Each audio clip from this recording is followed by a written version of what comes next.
Every day, something dramatic happens in the Caribbean that affects our lives. We'll give you the details. We'll give you the facts on Caribbean Perspective with Eddie Frederick. Host Eddie Frederick. So glad you can join us. Gonsalves to take Russian Virus Jab Sputnik 5. This story takes the lead in our 1047th edition of Caribbean Perspective for Wednesday, 10th February 2021. Details after this break. Did you know that your friends and family can now shop at the food fair from anywhere in the world and you can receive here in Grenada? The food fair and GrenadaMarket.com now make it possible through secure online shopping and personalized customer service. Simply send your loved ones a list of your preferred items or let them fill an online basket and the items will be available for pickup or delivery. Visit GrenadaMarket.com or thefoodfair.gd today for more details. The new norm. Spread the news.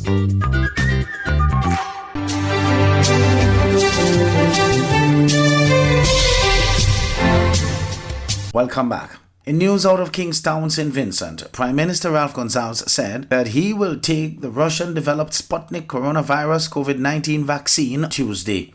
Gonsalves made the announcement while speaking on local radio on Sunday, just 3 days after telling Parliament he was giving it prayerful consideration and would have made a decision by the following day. I have decided that on Tuesday that I am going to take the Sputnik, the Russian vaccine.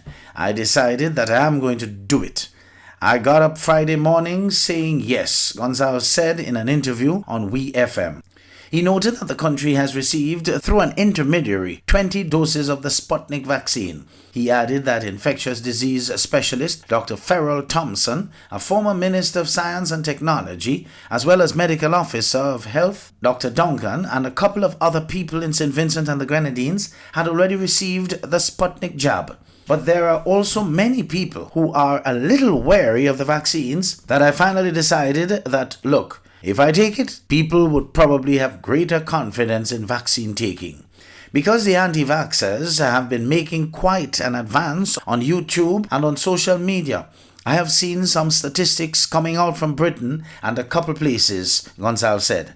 I have seen some responses from the limited survey done in Barbados and some commentaries by some people who are in public health in the region. And I thought that maybe if I take it and people see, well, the comrade take it, and not just vaccines in general, but certainly this COVID vaccine, and particularly the Sputnik, Gonsalves said. On Thursday, Gonsalves, 74, told lawmakers that his instinct was not to take the vaccine because he did not want to appear to be jumping the queue, although because of his age, he may be among people who should consider taking it.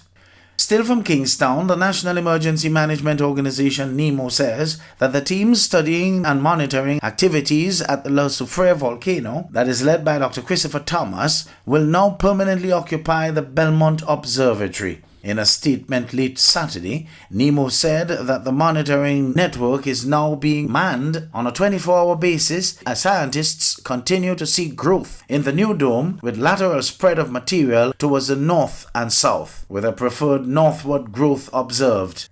According to NEMO, the most active gas emissions are at the contact areas between the pre-existing 1979 dome and the 2020-21 dome, as well as the top of the new dome, where the scientists have also observed damage to vegetation from volcanic gases.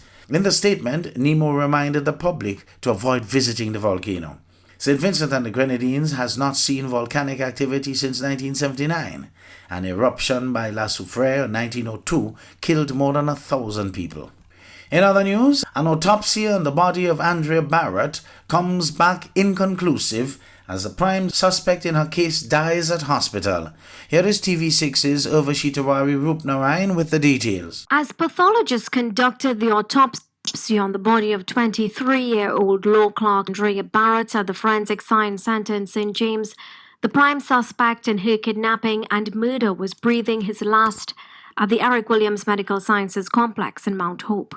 Police say Joel Balcon, the man with 70 charges to his name, 45 active before the court, was found unresponsive by nurses around 2:20 this afternoon. After attempts to resuscitate him proved futile, the man was pronounced dead at 2:32 p.m. today.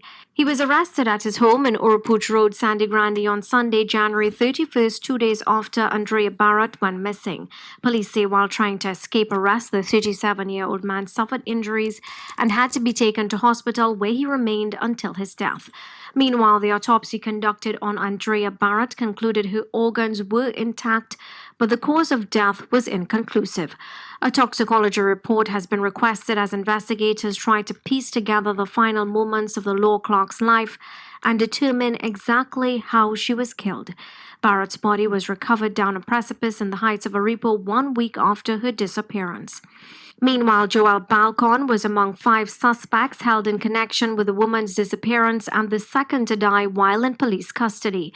35-year-old Andrew Morris was subdued after being arrested. He fell off a chair at the Arima Hospital and later died 3 days after the woman's disappearance.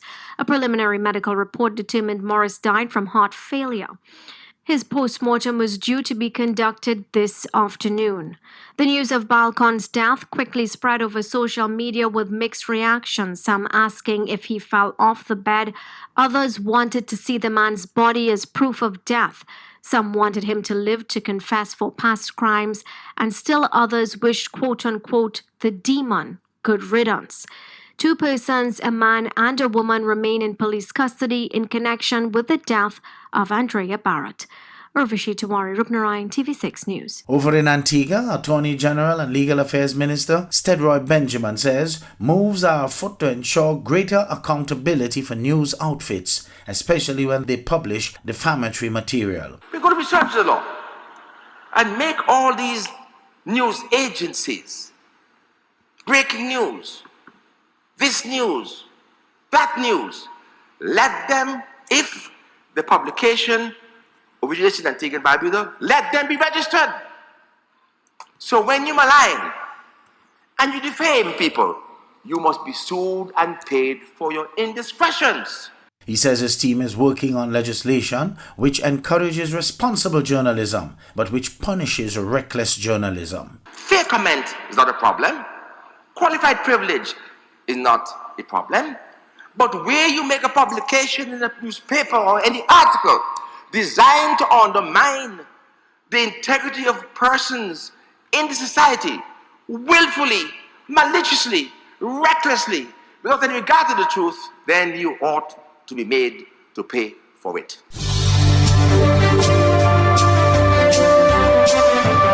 You're listening to Caribbean Perspective with Eddie Frederick.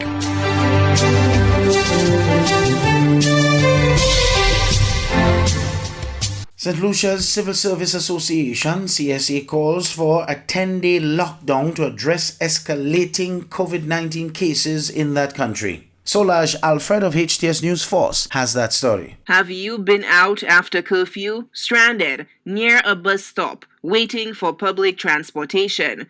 This matter was addressed by the St. Lucia Civil Service Association in a press release dated 8th February 2021. The CSA opposes the idea of a 7 p.m. to 5 a.m. curfew, instead calling for a total lockdown. And so we do not believe that a curfew would help in the prevention of spread. What we believe would assist in preventing the spread at this time, considering the continuous growth in community spread, is for the country to be on lockdown for a period of time, which would allow individuals to purge themselves, and for the state to continue to implement and to enforce strict mandatory wearing of masks in public to curtail the spread of the virus. Parliamentarians are set to meet on Tuesday, 9th February, to debate an extension of the state of emergency that will facilitate curfew restrictions and other measures. However, the CSA in its statement argues, quote, the government did not take account of workers who must travel to and from work to areas far from their homes and the difficulties of using public transportation, unquote. The argument for a total lockdown to contain the virus has been recommended to officials before. However, the matter has been weighed on a scale of balancing lives and livelihoods. How then does Montrop justify the CSA's calls for a total lockdown?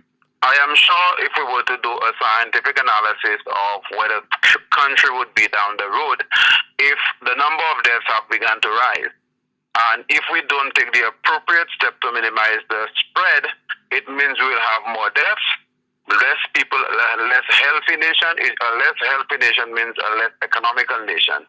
So if we are prepared to accept $5 on behalf and put that as a wager on the price of human life, that is a gamble that I believe we as citizens should never accept.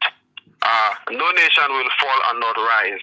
So therefore, the appropriate thing to do now is to preserve lives. Once lives are preserved, the lives can build back the economy. The CSA's missive recommends flattening the curve through a 7 to 10 day lockdown, preceded by adequate notice and a package of financial and other forms of support to the most vulnerable. The trade union recommends that following the proposed total lockdown, government be more assertive in restricting the arrival of visitors from high-risk countries. Lucia is receiving guests from one of the most infected places on earth, and we have seen, as reported to us, visitors who have died as a result of the virus. It meant that they were able to pass through our system and be in the hotel among our locals who now have to go back and be part of our local community. And so therefore, there is need to do more than what is happening now if we have to continue accepting the tourists, although it is not the best thing to do now to accept the tourists, considering that they are coming from high risk and those countries have not been able to bring their level of viruses under control. The Civil Service Association in its missive also described the recent NEMAC meeting as a charade. The missive reads, quote, CSA considers the NEMAC meetings as an avenue for conveying decisions already taken by Cabinet or within the confines of the so-called command center. The CSA will review its position in relation to attendance at such gatherings in the future. Unquote. Solange Alfred, HTS News Force.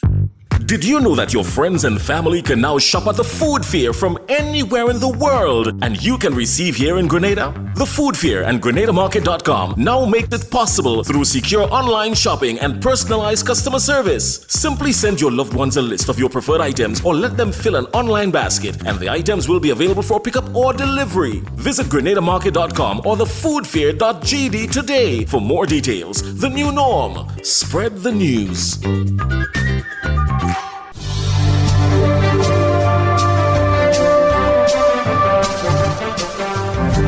I am Eddie Frederick. This has been Caribbean Perspective, a whole new approach to highlighting developments in the Caribbean. In the meantime, please continue to log on to CaribbeanPerspective.com for more daily news and more.